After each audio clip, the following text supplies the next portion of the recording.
Trade deadline is the 7th. There's not going to be many times where we lead off the show with Bruins takes anymore, people. But I feel like after the Four Nations and what we saw last week and where the state of the Bruins is, the loss on Saturday night literally sums up the year. You're down 2-0. You suck. You come back, and you're like, hey, there's a chance here. You got the better goalie. And then you scored with only, a minute and 11 left? Was that what it was? Oh, no, they lost with a minute and 11 left in overtime. I mean, how many times do they give up goals late in periods? Forget about this year. I think it was 25 times. I know. Ty Anderson has a running clock on this. Our very own Ty Anderson, 98.5 The Sports Up and Sports Up Underground. But like the running clock, it's getting old. And there's so many things about the Bruins this year. I don't know how many times I can keep saying they lost their identity. They have no leadership whatsoever. They have nothing in their pipeline. But yet, I want to credit at times Don Sweeney for keeping this thing alive. Being able to turn the roster over from Chara to Bergeron and Krejci and guys like that to still being a good team. But it's finally caught up to them. The bad drafts have finally caught up to them. They are here because of what Don Sweeney has done to the team.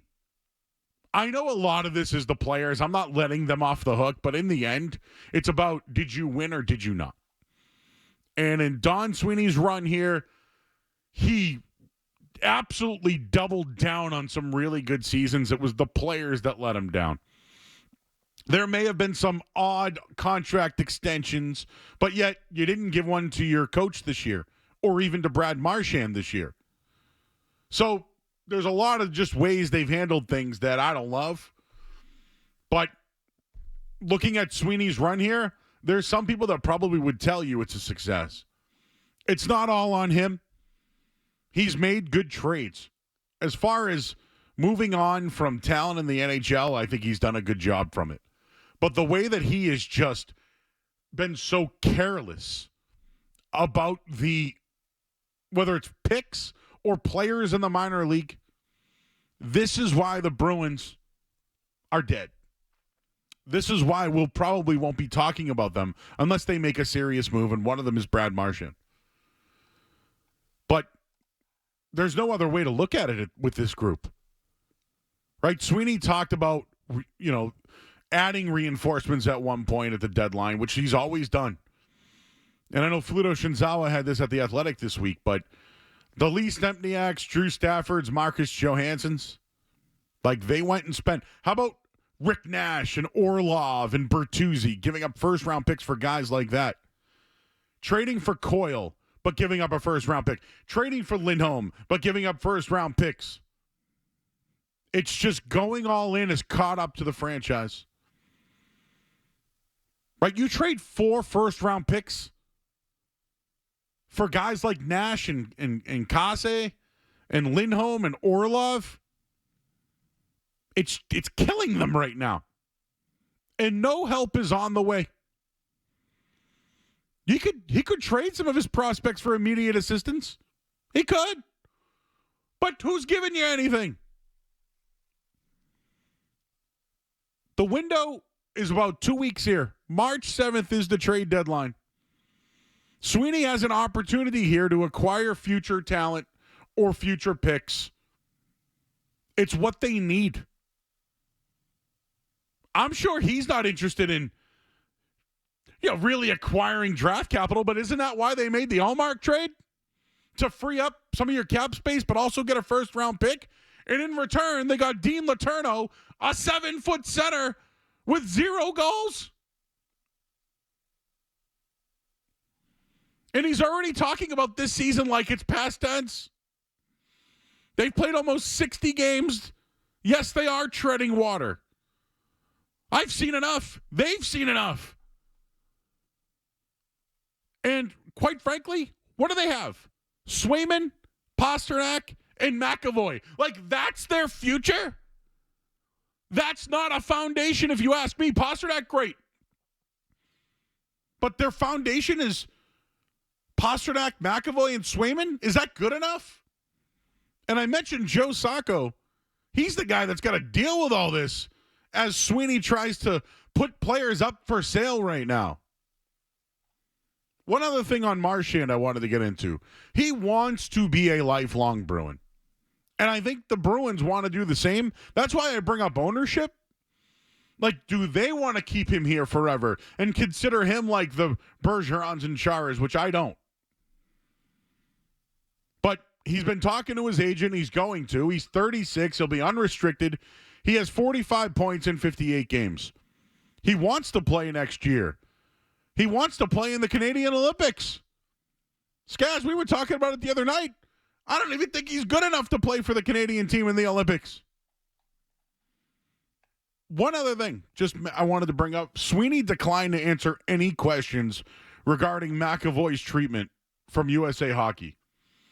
The Bruins made it clear that they were dissatisfied with the care in Montreal following the injury. And he went on to say that the care Charlie received here is what was most important from a standpoint of where his health is at now. That's all that really matters. Hence the treatment that he received here. So that story's not over yet. But Bruins fans, I got to tell you, Sweeney's tried to go for it. When they were the best team in hockey and broke a record in the regular season, they went all in. We loved it. We credited them. We applauded them for it. It was the team that didn't play well. At this point, do you want Sweeney being the guy making these decisions? As they continue to tread water here, I don't. They need a new coach. They probably need a new general manager. Maybe there's been direction from ownership. Maybe they want to do Sweeney right. But at this point, I question if he'll make the right moves going into the future. But at least he has a shot here to have a conversation about coming back. Him and Neely. He's got 2 weeks to figure this thing out. His job's not done yet. I don't want him to be the guy. But at this point, does he deserve it? Does he deserve the benefit of the doubt? As far as making moves at the deadline, he's been pretty good. And I want to see if he can do it one more time here with the Bruins. But after that, I think it's over. Skaz, how were your thoughts on the Bruins this weekend, my man? Yeah, Joe, what a treat to go from the Four Nations back to the Bruins at the Garden. No, I'm with you. I think the season is over. This is with McAvoy hurt, and it sounds like Lindholm's done for the season. They basically confirmed it. Sell, get whatever you can. But to your point, what are you getting back? What are you getting for Frederick? Doesn't sound like your most valuable piece, and Marchand wants to be moved. So the Bruins are in the worst place in sports right now. You're not completely awful where you're going to have a top 5 pick, but you're not good enough to compete for a cup either. So they're stuck right in the middle, and they don't have the assets to really get out of it right now. So they're going to have to get creative. And while we've seen Sweeney make good, moves to get NHL level talent, we've never seen him rebuild. They retool constantly and stay in that, just under that top tier of the league. They're in that second tier where they're very good but not elite enough to actually win. And now they really need to tear it down. They need to head completely in the other direction and build this thing up from the ground, because it's not sustainable what they've done with this roster year in and year out. Oh, do you think Sweeney should be the guy who makes the moves? Do I think he should? No, but do I think he probably will be? Yes. Do you think he can do anything to save his job? Joe, I'm not even sure I think his job's that up for peril. I think this is kind of what the Bruins, they asked for him to do these things. They asked for him to make them a good playoff team, to get to the playoffs. That's what they care about, is getting playoff gates, having home games at the Garden, and he was good at acquiring NHL-level talent to do those things. But now, when you're probably not going to be able to do that and you have to get back to that point, I don't think Sweeney's the guy to get them back there. I don't want Sweeney to be the guy to be the one to make the next head coaching decision either. I can't wait for whoever the next coach is. And this is no slight on Joe Sacco. It's just that you're not the guy, bro. It's not, you didn't do anything wrong. You're just not the guy. But this Sweeney stuff, it's going to be interesting over the next couple of weeks, and it's going to be pretty hard on some Bruins fans. If you like that clip, check out more videos from my show, The Joe Murray Show, here. For more Bruins analysis and opinion, hit this playlist. And for all the latest from the Sports Hub, download the app at 985thesportshub.com.